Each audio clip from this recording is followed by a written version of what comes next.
প্যারা হাজিরিন, নবী বলেন মেরাজ আল্লাহ আমারে সম্মান দিয়েছেন মেরাজের মাধ্যমে, এটা আর কেউরে দেন নাই। মেরাজের ঘটনাটা অনেক লম্বা, মেরাজের ঘটনাটা অনেক গুরুত্বপূর্ণ, এটা বিশ্বাস করার মতো না, কিন্তু বিশ্বাস করতেই হয়, কারণ ঘটনাটা ঘটাইছেন কে? আরো জোরে বলেন। এই জন্যই তো ঘটনা বর্ণনার শুরুতে আল্লাহ একটা শব্দ ব্যবহার করছেন, সকল প্রশ্নের জবাব একটা শব্দ দিয়ে দিয়েছেন, সুবহানাল্লাহ বলেন।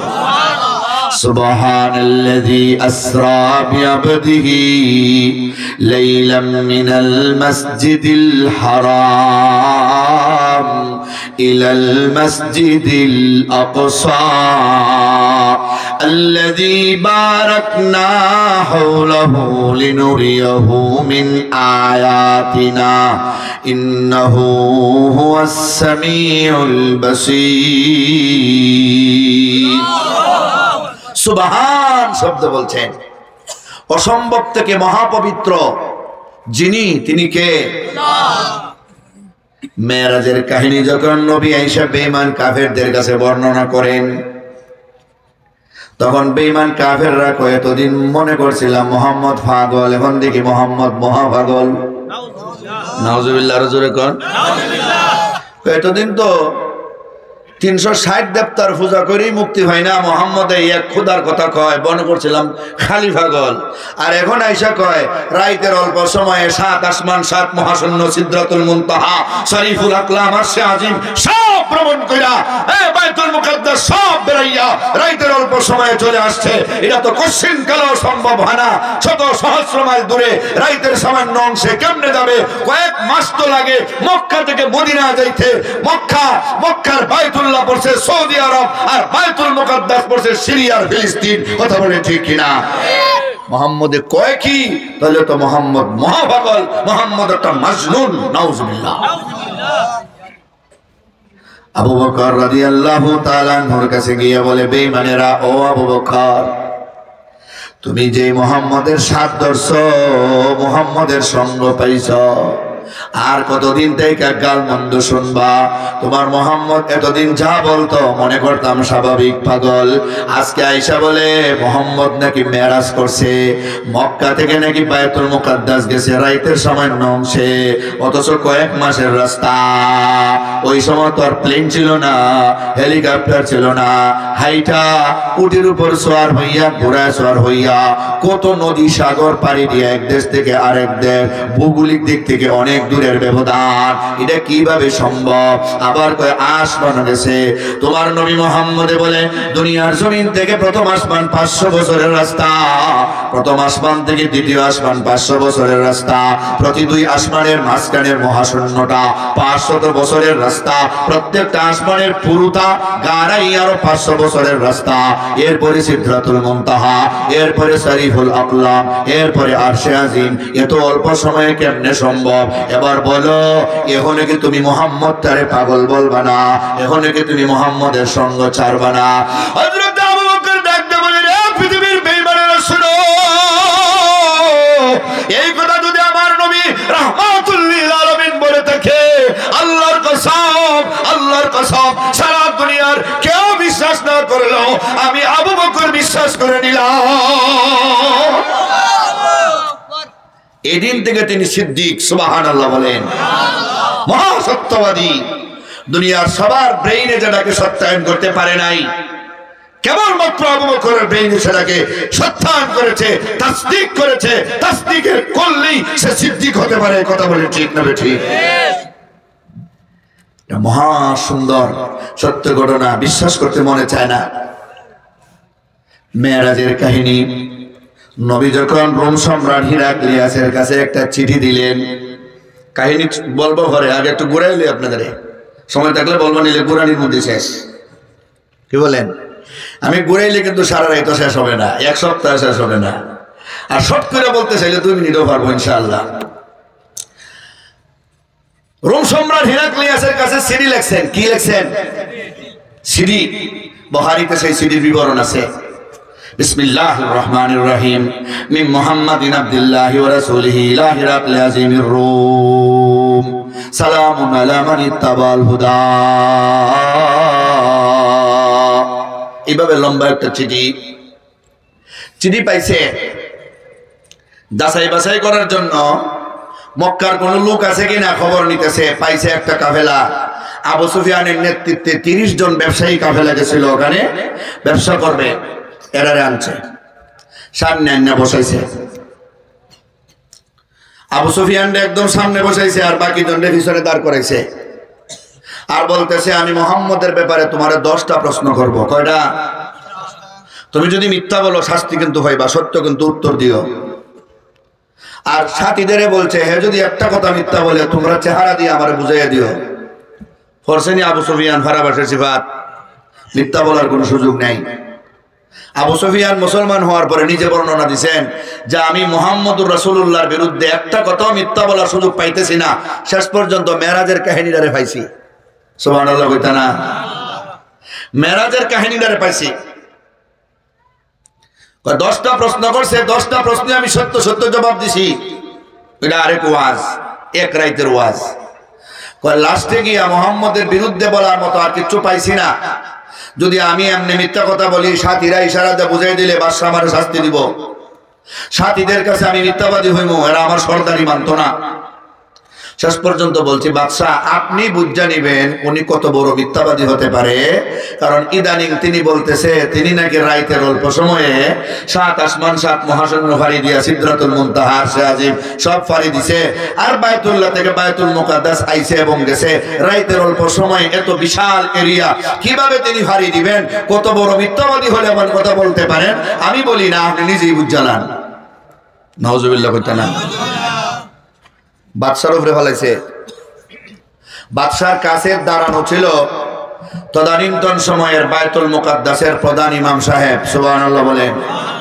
উনি দাঁড়ায় বলে, মুহাম্মদ ইবনে আব্দুল্লাহ যদি এই কথা বলে থাকেন, ওনার মেরাজের কাহিনী 100% সত্য। সত্যায়ন দেখছেন নি? আপনি কেমনে বুঝলেন? ইমাম সাহেব পড়ছেন, এখন দেখায় দেয় মুহাম্মদের মেরাজের কাহিনী যে সত্য, এটা আপনি কেমনে বুঝলেন? আমি কেমনে বুঝছি? তাহলে আপনি শুনেন। আমি হইলাম প্রধান ইমাম। এশার নামাজ পড়া আমরা সবাই চলে যাই, সবাই আমার আগে চলে যায়। আমি আরো অনেক নফল বন্দেগী করি, তাসবিহ তাহলিল আদায় করি, সবার পরে আমি যাই। সব দরজা জানালাগুলি বাকিরা বন্ধ করে যায়। আর প্রধান গেটটা আমি শেষে যাওয়ার সময় প্রধান যে গেট, প্রধান যে দরজাটা মসজিদের, এটা আমি লাগাইয়া যাই। আমি ওই দিন লাগাইতে যখন যাই, তখন দরজা জোড়া যখন টান দেই দেখি দরজা লাগে না। আমি মনে করলাম যে উপরের ছাদ মনে হয় দরজার মধ্যে ছাপা দিয়ে বসে রয়েছে, এই জন্য টানতে পারি না। বাড়িতে গেলাম, গিয়া মেস্তরি নিয়ে আইলাম, রাজমেস্তরি আনলাম, কাঠ মেস্তরি আনলাম।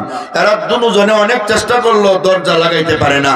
সবাই সিদ্ধান্ত দিল রাত তো আর বেশি নাই, ফজরের পরে আমরা আগামীকাল দিনের বেলা এই সাইডে চেষ্টা করে দেখবো। এভাবে খোলা রাখতে চলে যান। আমরা এভাবে খোলা রাখতে চলে গেছি। আমি যখন ফজরের নামাজ পড়তে আইছি, আইসা যখন দরজা এভাবে হাত দিছি, যেই দরজা আমরা সবাই মিল্লা ঠান্ডা লাগাইতে পারি নাই, এখন হাত দিতেই দরজা লেগে যায়। এটা ওনার বর্ণনা। তখন আমি বুঝতে পারলাম এই দরজাটারে আল্লাহ আটকে রাখছেন, কারণ এই দরজার ভিতরে দিয়া 1,24,000 পয়গম্বর মসজিদে ঢুকবেন, মুহাম্মদুর রাসূলুল্লাহ ঢুকবেন, ওনার মেরাজের ঘটনা হবে, এখানে তিনি ইমামতি করবেন। যা যা বলছেন সব সত্য, এর মধ্যে কোনো সন্দেহের লেশ মাত্র নাই। চিৎকার মেরে বলুন সুবহানাল্লাহ। আবু বকর সিদ্দিকের সত্যায়ন পাইলেন, আর বায়তুল মুকাদ্দাসের ইমাম সাহেবের সত্যায়ন পাইলেন। কথা বলেন ঠিক নি? এত উপরে আল্লাহ উঠাইতে পারবেন কিনা, এটা দুনিয়ার একটা এক্সাম্পল দিয়ে একটা আপনাদের বুঝাই। আপনারা ঢাকা শহরে গেছেন না? হবিগঞ্জ তো লিফট আসেনি না? নাই। সুইচ দিলেই দেখবেন 1 মিনিট লাগে না, 100 তলা উঠতে 1 মিনিট লাগে না। কথা বলেন না কেন? এটা কেডায় বানাইছে? মানুষে। কে বানাইছে? আর মানুষের ব্রেন কে বানাইছে? মানুষের ব্রেন দিয়ে যদি 1 সেকেন্ডে 1 মিনিটে এত থালা উপরে উঠাইতে পারে, তাহলে যে আল্লাহ মানুষের ব্রেন দিলেন, ওই আল্লাহ কি অল্প সময়ে এত উপরে এত জায়গা ভ্রমণ করাইতে পারেন না?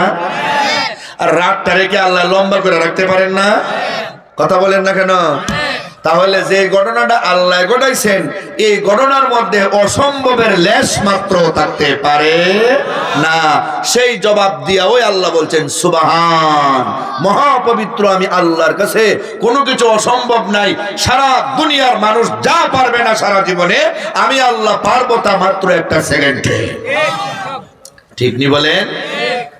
সুবহানাল্লাযী আসরা বিআবদিহি লাইলাম মিনাল মাসজিদিল হারাম, মহাপবিত্র সে আল্লাহ যিনি তার বান্দাকে ভ্রমণ করাইছেন। এখানে বিনাবিহি বলেন নাই, বিরাসুলিহি বলেন নাই, বান্দা বলছেন।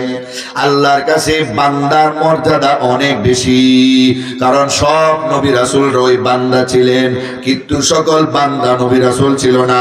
ঠিক নি বলেন? এটার মধ্যে আম খাস মতলকের নিসবত, এটা ইলমি কথা, এরপরে বলে দিলাম যে বুঝা বুঝবেন। সব নবী রাসূলই বান্দা ছিল, কিন্তু সব বান্দা, আমরা যারা বান্দা আমরা কি নবী রাসূল না? তো এর লাগি বান্দা শব্দটা এটা আম সবার ক্ষেত্রে ব্যবহৃত হয়, এই জন্য বান্দা শব্দটা আল্লাহর কাছে বড় প্রিয়। বিআবদিহি বলছেন, আসরা বলছেন। কি বলছেন? আসরা মানে ইসরা। এই মেরাজের কাহিনীর দুইটা পর্ব আছে, একটা পর্বর নাম হলো ইসরা, একটা পর্বর নাম হলো মেরাজ। ইসরা এটা কোরআন দ্বারা প্রমাণিত, আর মেরাজ হাদিস দ্বারা প্রমাণিত। এই জন্য মেরাজের কাহিনী বলতে গিয়ে আমি আয়াত পড়ছি এই কোরআনের আয়াত, আর হাদিস পড়ছি মেরাজের হাদিস। সুবহানাল্লাহ বলেন। ইসরা হইল বায়তুল্লাহ থেকে বায়তুল মুকাদ্দাস পর্যন্ত যে ভ্রমণটা ঘটছে বুরাকের মাধ্যমে, এটার নাম হলো ইসরা। আর বায়তুল মুকাদ্দাস থেকে আসমান থেকে সিঁড়ি আনিয়া আল্লাহ নবীর উপরে যে উঠাইছেন, সিঁড়ির নাম হয় আরবিতে মেরাজ, এই জন্য বাকি দ্বারের নাম হইল মেরাজ। সুবহানাল্লাহ বলেন। বুঝে আসছেনি? আল্লাহ বলেন সুবহানাল্লাযী আসরা বিআবদিহি লাইলাম মিনাল মাসজিদিল হারাম, রাতের সামান্য অংশে ভ্রমণ করাইছি। কই সামান্য কেমনে বুঝলাম? কই লাইলানের মধ্যে যে তনবিন আছে, আত-তানবিল লিত-তাকলিল, কম বুঝায় কম, অল্প সময়। কই ভ্রমণ কোন জায়গা থেকে শুরু করছে? মিনাল মাসজিদিল হারাম। কোন জায়গা পর্যন্ত ইসরা হইছে? কই ইলাল মাসজিদিল আকসা। আল্লাহু আকবার বলেন। প্রথম ভ্রমণটা কিন্তু বায়তুল মুকাদ্দাস বায়তুল্লাহ থেকে না, প্রথম ভ্রমণটা হয়েছে উম্মে হানির ঘর থেকে। কিন্তু এগুলিরে বাদ দিয়ে আল্লাহ মসজিদে হারাম বলছেন, যেন এই মসজিদের সাথে এই মসজিদের একটা যোগসূত্র সৃষ্টি হয়। সুবহানাল্লাহ। পৃথিবীতে 3টা মসজিদ আছে যেটার দিকে সওয়াবের নিয়তে সফর করা জায়েজ, আর বাকি কোনো জায়গায়, কোনো মসজিদে, কোনো মন্দিরে, কোনো মাজারে, কোনো গজারে সওয়াবের নিয়তে সফর করা জায়েজ নাই। বুখারীর হাদিস, লা তুসাদ্দুর রিহালু ইল্লা ইলা সালাসাতি মাসাজিদা, ইলাল মাসজিদিল হারাম ওয়া ইলা মাসজিদি হাযা ওয়া ইলাল মাসজিদিল আকসা।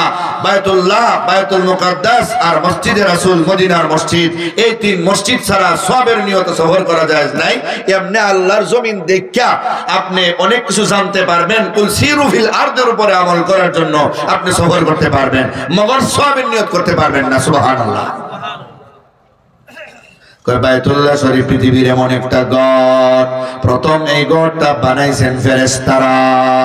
এটা বানাইছে বানা বাইতা রাব্বিল আরশি আশরুন ফাখুযুহুম মালাইকাতুল্লাহিল কিরাম ওয়া আদম ফাশিসুন ওয়া ইব্রাহিম সুম্মা মালিকু কুসাইয়ুন ওয়া কুরাইশুন ক্বাবলা হাযাইন জুরহাম ওয়া আব্দুল্লাহ ইবনু যুবাইর বানা কাযা বিনাউল হাজ্জাজ ওয়া হাযা মুতাম্মাম। আল্লাহু আকবার। ফেরেশতারা প্রথম বানাইছে বায়তুল্লাহ। নবী উম্মে হানির ঘরে ঘুমাইয়াছেন, দরজাটা বন্ধ,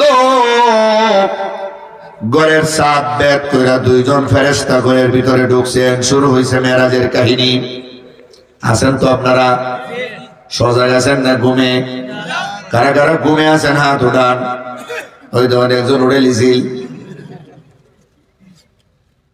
নবী উম্মে হানির ঘরে ঘুমে আছেন। আকাশের ছাদ, ঘরের ছাদ বেদ কইরা আকাশ থেকে ফেরেশতা 2 জন আসছেন। দরজা দিয়া ঢুকেন নাই, ছাদে দিয়া নবীরে বাহির করে নিয়ে গেছেন। যারা ছাদ ফাটাইয়া ভিতরে আসতে পারে, যাইতে পারে, তারা কি দরজা খুলতে পারে না? জোরে বলেন। করলো না কেন?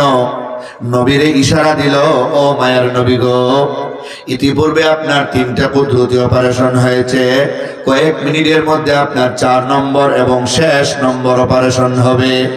নবী 4 বছর বয়সে প্রথম অপারেশন, 10 নম্বর বয়সে সেকেন্ড অপারেশন, 40 নম্বর বয়সে 3 নম্বর অপারেশন, আর মেরাজের রাইতে প্রায় 52 বছর বয়সে 4 নম্বর অপারেশন। এক একটা অপারেশনের কাহিনী বললে 4 দিন লাগবে, 4 দিন। সুবহানাল্লাহ বলেন। কেন অপারেশনগুলি হইল? নবীরে ছাদে নিয়ে বাহির করে নিয়ে গেছি, হাতিমে কাবায় নিয়ে নবীরে কতকান বসাইছে। নবীজি অঙ্গাইতেছেন, আদা গম আদা সজাগ নিমে খাবি। এখান থেকে ডাইরেক্ট জমজম কুয়ার পারে নিয়ে গেছে। জমজম কুয়ার পানি বড় মজাদার, বড় মিষ্টি, আর্সেনিক মুক্ত, নির্ভেজাল। দুনিয়ার কত ভেজাল, চাউলে ভেজাল, ডাইলে ভেজাল, আরো ভেজাল তেলে, ধন্যমোদের সোনার বাংলায় সব ভেজাল ওই চলে, ঠিক নি? পানির মধ্যে ভেজাল আছে, কিন্তু জমজম কুয়ার পানির মধ্যে ভেজাল নাই। কয় জমজম কুয়াটা নবীর 2 জন পূর্বপুরুষে খনন করছে। সুবহানাল্লাহ বলেন। নবী বলেন, আমার একজন পূর্বপুরুষের নাম ইসমাইল জবিহুল্লাহ।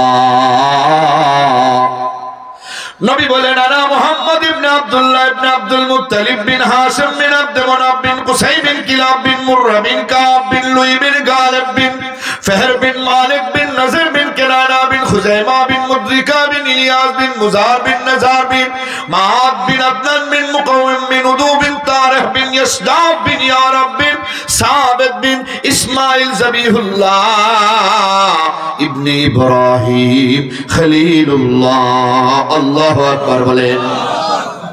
নবীর পূর্বপুরুষ ইসমাইল জবিহুল্লাহ, ওনার মা হাজেরা পানির জন্য সফা মারওয়া 7 চক্কর দিলেন। হঠাৎ করে চাইয়া দেখেন শিশু ইসমাইলের পায়ের আঘাতে পানির ফোয়ারা বের হইছে, পানি বাহির হইতেছে। এটাই হইল জমজম কুয়া। সুবহানাল্লাহ। হাজার হাজার বছর পর্যন্ত ওই জমজম কুয়াটা মাটি চাপার ভিতরে পড়েছিল, কিন্তু নবীর ডাইরেক্টলি দাতা দাদা আব্দুল মুত্তালিব হাতিমে কাবায় ঘুমায় আছেন, আর স্বপ্নে দেখলেন 3 দিন উপর্যপরি ইফির তয়বা, ইফির বাররা, ইফিরিল মাজনুনা। তয়বা খনন করো, বাররা খনন করো, মাজনুনা খনন করো। 3টা নাম 3 দিনে বলছে। উনি প্রশ্ন করলেন, এগুলি কি? জবাব নেই। 4 নম্বর দিনে ইফির জমজম, জমজম খনন করো। কি সেই জমজম? ওই তোমার পূর্বপুরুষ ইসমাইল জবিহুল্লাহর পায়ের আঘাতে খননকৃত সেই কুয়াটা, এটা কিয়ামত পর্যন্ত বাকি থাকবে। মাঝখানে কয়েক হাজার বছর বন্ধ হয়ে গিয়েছিল, আবার তোমার মাধ্যমে সেটা চালু করতে চাই। আব্দুল মুত্তালিব স্বপ্নের কথা এলাকার মুরব্বীদের বললেন। এরা কয় মাথা পাগল নাকি, কিসের কুয়ার, কিসের জমজম? কেউ রাজি হয় না। একটা মাত্র ছেলে, ওনার নাম হারেস।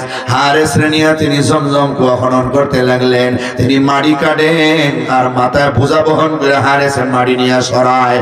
ওনার একটা মাত্র সন্তান কষ্ট কইরা উনি জমজম কুয়া 3 দিন পর্যন্ত খনন কইরা 3 দিনের মাথায় গিয়া পানি যখন এইভাবে বাইর হইছে, উনি নারে তাকবীর দেওয়া শুরু করছে। সুবহানাল্লাহ। আর কেউ নাই, সাথ দেয় নাই, সাহায্য করে নাই। বাইতুল্লাহর চৌকাঠে দুইরা তিনি আল্লাহর কাছে মান্নত করছে, আল্লাহ ভালো কাজ করার জন্য আমার কোনো সহযোগী নাই, মাত্র আমার একটা ছেলে। তুমি যদি আমারে 10টা ছেলের বাবা বানাও, আমি একটা ছেলে তোমার রাস্তায় কুরবানি করে দিব। আল্লাহ একে একে দীর্ঘদিনের ভিতরে ওনারে 10টা ছেলে দান করলেন। হারেস, জুবায়ের, হাজল, জেরার, মুকাওয়িম, আবুল আহাব, আব্বাস, হামজা, আবু তালিব, আব্দুল্লাহ। সুবহানাল্লাহ বলেন। কয়টা হইল? 10টা। জমজম কুয়া খনন করলেন 2 জন, 2 জন নবীর বংশের লোক, ঠিক নি বলেন? নবী আবার বলেন, আনা ইবনু জাবিহাইন, আমি 2 জবাইকৃত প্রাণী, 2 জাবিহুল্লাহর সন্তান। এক জাবিহুল্লাহ ইসমাইল জাবিহুল্লাহ, আরেক জাবিহুল্লাহ আব্দুল্লাহ জাবিহুল্লাহ। ইসমাইলকে কুরবানি করার জন্য তার বাবা ইব্রাহিম স্বপ্নে দিকে বলছিলেন, قال يا بني إني أرى في المنام أني أذبحك فانظر ماذا ترى। ও আমার সন্তান, আমি স্বপ্নে দেখছি তোমারে কুরবানি করি, তুমি রাজি কিনা? قال يا أبت افعل ما تؤمر ستجدني إن شاء الله من الصابرين। আমাকে আপনি ধৈর্যশীলদের অন্তর্ভুক্ত পাইবেন, আমারে কুরবানি করেন। কিন্তু কুরবানি করার জন্য মিনা প্রান্তরে নিয়ে গেলেন। আল্লাহ কবুল করে বললেন, কাদ সাদ্দাকতার রুইয়া ইন্না কাযালিকা নাজজিল মুহসিনিন। ও পয়গম্বর ইব্রাহিম, আপনি পরীক্ষাতে পাস করছেন, আর কুরবানি করতে হবে না। আল্লাহ জান্নাত থেকে দুম্বা পাঠাইয়া দুম্বা কুরবানি দেওয়াইয়া ইসমাইল জাবিহুল্লাহকে কবুল করে নিয়েছেন। নবীর বাবা আব্দুল্লাহ কেমনে জাবিহুল্লাহ হয়? লম্বা হয়ে যেতেছে, কষ্ট হইব। নবীর বাবা আব্দুল্লাহ কেমনে জাবিহুল্লাহ হয়? আব্দুল মুত্তালিব যে মান্নত করছিল, আমারে 10টা সন্তানের পিতা বানাইলে একটারে কুরবানি দিব তোমার রাস্তায়, বলছিল নি? 10টা সন্তানের মালিক হইছে, তারা বড় হয়ে গেছে, বিয়া শাদীও করছে, মাগার উনি কুরবানি করে না। হাতিমে কাবায় ঘুমাইছে, কারণ তিনি তো মুতাওয়াল্লি। মসজিদের সঙ্গে যাদের সম্পর্ক, এরা মসজিদের মধ্যে প্রায় ঘুমায় যায়, ঠিক নি বলেন? নামাজ পড়তে পড়তে ঘুম লেগে যায়, ঠিক নি? আর যারা মসজিদের সঙ্গে সম্পর্ক নাই, এরা জীবনে মসজিদের কাছে আয় না। এক বেটার গরু একটা ছুটতে গেছে মসজিদের বাউন্ডারির ভিতরে। ইমাম সাহেব, মুতাওয়াল্লি সাহেব সবাই বাইন্দা তুইছে। সন্ধ্যাবেলা গরু কুজ্জে গেছে, যখন দেখছে মসজিদের ভিতরে গরু, কি আমার গরু বানছেন কেন? এটা ভিতরে ঢুকিয়া পেশাব পায়খানা করে ভরাই দিছে। এটা হাইওয়ান বুঝে না দেখে আইছে। আমি যে বুঝি জীবনে, আপনারা মসজিদের আশপাশে আমার দেখছেন, খুব বেশি বুঝে। কি বলেন আপনারা? যারা মসজিদের সঙ্গে সম্পর্ক, এরাই কেবলমাত্র এখানে ঘুমাইতে পারে। এখন তিনি ঘুমাইছেন, সন্তান তো কুরবানি করে না। ইয়া আব্দুল মুত্তালিব আউফি বিনাযরিকা লিরাব্বি হাযাল বাইত। তুমি তোমার মান্নত পুরা করো, সন্তান কুরবানি দেওয়ার মান্নত স্মরণ করে দিয়েছেন আল্লাহ। পরপর 3 দিন দেখার পরে 4 নম্বর দিন স্বপ্ন দেখছেন, যদি একজনে কুরবানি না করো 10 জনকে ফারিশ করে দিব। আলটিমেটাম দিছে কে? আরো জোরে আপনারা বলেন, একজন দেওয়া ভালো না 10 জন দেওয়া ভালো? এখন এরা তো সন্তান, এরা তো বড় বড়, এরা তো গরু বাছুর না, এরা তো দুম্বা না যে দইরা বাইন্দে নিয়ে কুরবানি করে নিব। বুঝাই দেওয়ান লাগবো, কারণ আব্দুল মুত্তালিব বৃদ্ধ, সন্তানেরা বড় গুন্ডা গুন্ডা, বুঝেননি? 10 জন সন্তান এক জায়গায় জমা করে বলে, ও আমার সন্তানেরা, বলো আমি কুরবানি করবো একজনে, মান্নত করেছিলাম, বলো বলো তোমরা রাজি আসনি? তারা এক বাক্যে জবাব দিছে, ওয়াফাল মাশিতা, আপনি যা মনে চায় করেন, আমরা রাজি। পাইকারি জবাব দিছে। কিন্তু একজন একজন করে জিজ্ঞাসা করতেছেন, কেউ রাজি হয় না। বড় হারেস রে বলেন, বাবা তুমি আমার বড় সন্তান, আমার মনে চায় তোমারে কুরবানি করে লাই, আল্লাহর রাস্তায় তোমারে দিয়া দিই উৎসর্গ কইরা, তুমি রাজি নি? কই আব্বা আমি তো দোয়ার আগে হইছিলাম, আপনি তো দোয়া করে হে 9 জনরে হয়েছেন, হ্যাঁ একজনরে কুরবানি দিবেন, আমারে কেন? 2 নম্বর জুবায়েরকে জিজ্ঞাসা করতেছেন, জুবায়ের তোমার কুরবানি দিব? কি বলেন? স্বপ্নে দেখে কি মানুষ তার সন্তানকে কুরবানি দেয়? মাথা পাগল নাকি? হাজলকে জিজ্ঞাসা করলেন, হাজল তোমার কুরবানি দিব? বলেন কি? আমি তো মনে করছিলাম এটা আপনি এমনি বলতেছেন, এখন দিকে আপনি বাস্তবতাই প্রমাণ করতে চান। সাবধান, আর 2 নম্বর বার মুখে এমন কথা আনবেন না। এক একজন এক একভাবে আলটিমেটাম দেয়, সাবধান। শেষ পর্যন্ত সিরিয়াল সব শেষ, একজন বাকি, তিনি আমার নবীর বাবা আব্দুল্লাহ। সুবহানাল্লাহ বলেন। আব্দুল্লাহ, আমার মনে চাইছিল না রে, আমি তোমারে কুরবানি দিব, তুমি আমার প্রিয় সন্তান, তুমি আমার বড় আদরের, তুমি বড় ভদ্র, তুমি বড় নম্র। আব্দুল্লাহ রে,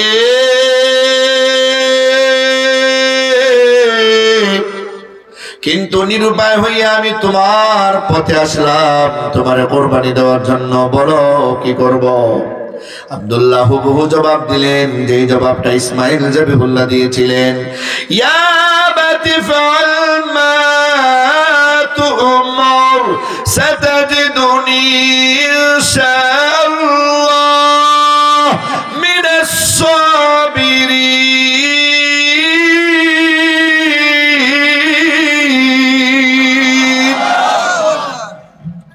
ও আমার আব্বা, আমারে আপনি ধৈর্যশীলদের অন্তর্ভুক্ত পাবেন, কুরবানি করেন। আব্দুল্লাহরে কুরবানি করার জন্য তিনি মিনা প্রান্তরে নিয়ে যাইতেছেন। রাস্তার মধ্যে অনেকগুলি বাধা। ব্যবসায়ী কাফেলা একদল মহিলা, যার সর্দারনির নাম মরিয়ম। মরিয়ম আয়েশা বলে, ও আব্দুল মুত্তালিব, আমরা আব্দুল্লাহরে কুরবানি করতে দিব না। আমরা যখন আব্দুল্লাহর চেহারা দিকে বহির্বিশ্বে ব্যবসা করার জন্য যাই, আব্দুল্লাহর চেহারার মধ্যে নূরে চমকায়, বড় বরকতময় কপাল। আমরা আব্দুল্লাহর চেহারা দিকে ব্যবসাতে গেলে বহু গুণে মুনাফা অর্জন করি। যেই সফরে আব্দুল্লাহর চেহারা দেখতে পাই না, আমরা ব্যবসায় লাঞ্ছিত হইয়াছি, অপদস্থ হইয়াছি, লোকসান দিয়াছি। একদল পুরুষেরা এসে এমন কথা বলে, আব্দুল মুত্তালিবের 6 জন মেয়ে ছিল, তারাও বাধা দেয়, আমাদের এমন প্রিয় ভাই, মায়ার ভাইকে আমরা কোরবানি করতে দিব না। উনি নিরুপায় হইয়া আসমানি কিতাবের পণ্ডিতের শরণাপন্ন হলেন।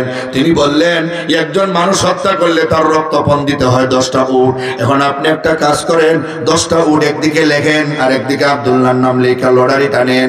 কোনটা উঠে? এখন লটারি টানছেন। এখন লটারি টানার পর আব্দুল্লাহর নাম উঠে, উট সংখ্যা আরো 10টা বাড়ে 20টা করেন। 20টা উটের নাম দিছে আব্দুল্লাহর নাম উঠে। এইভাবে 90টা পর্যন্ত আব্দুল্লাহর নাম উঠে। এবারে আসমানি কিতাবের আলেমটা একদে বলে, ওরে আব্দুল মুত্তালিব শোনো, 100 হলো চূড়ান্ত পর্যায়ের সংখ্যা, লাস্ট সংখ্যা। এরপরে আর কোনো সংখ্যা নাই। এরপরে গুনতে হলে কুইরা আবার 101, 2 এইভাবে বলতে হয়, ঠিক না ঠিক? 100টা উটের নাম একদিকে দাও, আব্দুল্লাহর নাম একদিকে দাও।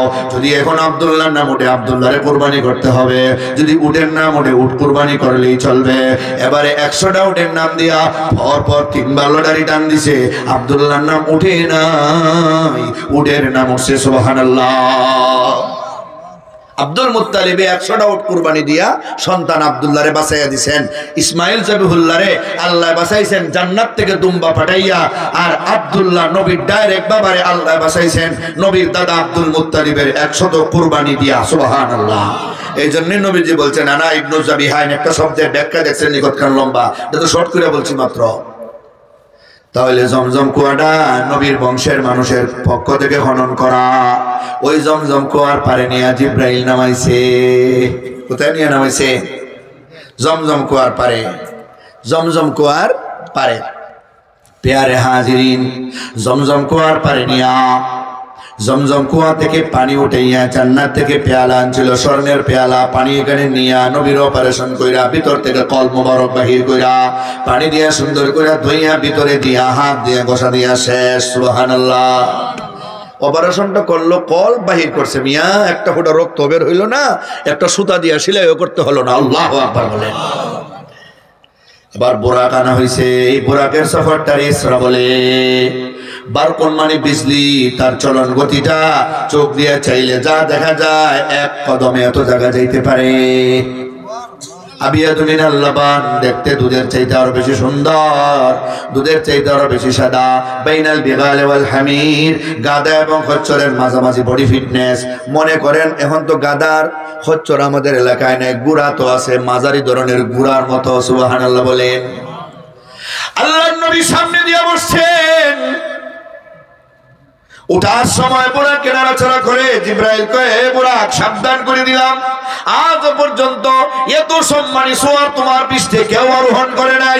যিনি এই মুহূর্তে আরোহণ করবেন, আসমান জমিন চন্দ্র সূর্য লৌহ কলম নবমণ্ডল ভূমণ্ডল আমি জিব্রাইল মিকাইল সব সৃষ্টি করেছে মহান আল্লাহ, যার সিলায় তিনি এই মুহূর্তে তোমার পিঠ আরোহণ করবে। সাবধান করে দিলাম, নীরব হয়ে দাও। বোরাক নবীর পরিচয় পাইয়া ঘেমে গেছে এবং থেমে গেছে, ঘেমে গেছে এবং থেমে গেছে। নবীজি উঠছেন বোরাকের পিঠে, জিব্রাইল নবীর পিছনে বসছেন, মিকাইলও পিছনে বসছেন। বোরাক যাত্রা শুরু করছে। রাস্তার মধ্যে এক জায়গায় নামায়া বলতেছেন, নবী এখানে 2 রাকাত নামাজ পড়েন। নবীজি 2 রাকাত নামাজ পড়ছেন। নামাজ পড়ে উঠে গেছেন খেজুর গাছ আর খেজুর গাছের এলাকা। জিব্রাইল জিজ্ঞাসা করেন, ইয়া রাসূলুল্লাহ, ইয়া হাবিবাল্লাহ, বললেন নবী চিনেননি ওই জায়গাটা কোনটা যেখানে আপনি নামাজ পড়লেন? না, চিনি না। কয় আরবের বেঈমানেরা আপনারে কষ্ট দিয়া নির্যাতন কইরা মক্কা থেকে বের করে দিবে, আল্লাহর হুকুমে আপনি বের হয়ে যাবেন, হিজরত করবেন। তখন আপনি মক্কা থেকে যেই জায়গাতে আসবেন ওই জায়গাটার নাম বর্তমানে ইয়াসরিব, যেখানে আপনি নামাজ পড়লেন, কিন্তু আপনার পায়ের ধুলার বরকতি ওই জায়গার নাম আর ইয়াসরিব থাকবে না, জায়গার নাম হয়ে যাবে মদিনাতুম মুনাওয়ারা। আল্লাহু আকবার বলেন, মদিনাতুম মুনাওয়ারা। 2 নম্বর আরেকটা জায়গায় নামাজ পড়লেন সাজারে মুসা তুর পাহাড়ে, মুসা নবী যেখানে আল্লাহর সাথে কথাবার্তা বলছিলেন, লম্বা কাহিনী। 3 নম্বর শুআয়ব আলাইহিস সালামের আবার বনি মাদিয়ান শহরে 2 রাকাত নামাজ পড়াইলেন। 4 নম্বরে ঈসা নবীর জন্মস্থান, এক একটা স্থানের পরিচয় দিলে 1 ঘন্টা লাগবে কমপক্ষে ওয়াজ করতে। এইভাবে নামাজ পড়াইয়া বায়তুল মুকাদ্দাস নিয়ে গেলেন, বাহিরে বরাকটারে বাইদা ভিতরে গেলেন, যা দেখেন 1,24,000 পয়গম্বরের তাহিয়াতুল শুরুতে বসা, নবীর সামনে দেওয়ার জন্য সামনের জায়গাটা ফাঁকা, মেহরাবটা খালি, নবী সামনের দিকে যাইতে চায় না। জিবরাইল বলে ইয়া রাসূলুল্লাহ আপনি মেহরাবে ঢুকেন, 2 রাকাত নামাজের ইমামতি করবেন। নবী বলেন আমার লজ্জা লাগে, বাবা আদম, বাবা ইব্রাহিম, উলুল আজমি মিনার রাসূলদের রাইখা আমি কেমনে সামনে যাই? জিবরাইল ডাকতে বলে আনতা ইমামুল মুরসালিন, আল্লাহ আপনারে तमाम দুনিয়ার সকল নবী রাসূলদেরও ইমাম বানিয়ে দিয়েছি, আপনি নামাজ পড়াইবেন। আল্লাহ নবী নামাজ পড়াইছেন, 2 রাকাত নামাজ পড়ানোর পরে জিবরাইল দাঁড়ায় গেছেন। এখন একটা বিশাল সম্মেলন হবে, এই সম্মেলনে এক একজন নবী দাঁড়ায় দাঁড়ায় ভাষণ দেবেন আল্লাহর পক্ষ থেকে, কে কি পাইছেন, একজন নবী কি পাইছেন, এটা ভাষণ কি এত অল্প সময় শেষ করে দেব? এইভাবে অনেক লম্বা ভাষণ। ভবিষ্যতে কোনোদিন সময় হলে এখান থেকে শুরু করে বাকি দান নিব, এখানে রাখিয়া গেলাম, বাকি দান শেষ করবো ভবিষ্যতে কোনোদিন সময় হলে।